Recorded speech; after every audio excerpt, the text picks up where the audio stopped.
শিবরাত্রির পূর্ণগ্নে শিবলিঙ্গে জল ঢালা হতো না, বরং চলত হাড় হিম করা টর্চার, তাও আবার নিজের ছেলেদের ওপর। ব্রিটিশ পুলিশে অবাক হতো, নখ উপড়ে নেওয়া হচ্ছে, বেত মারা হচ্ছে।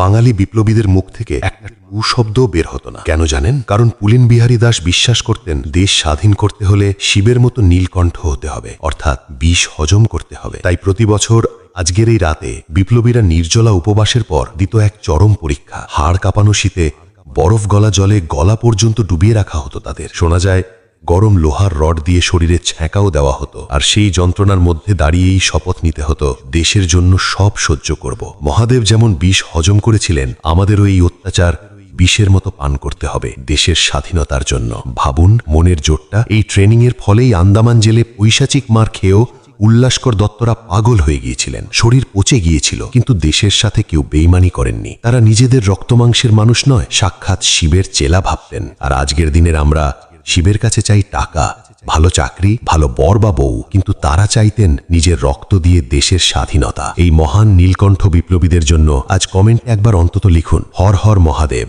আর সাবস্ক্রাইব করতে ভুলবেন না।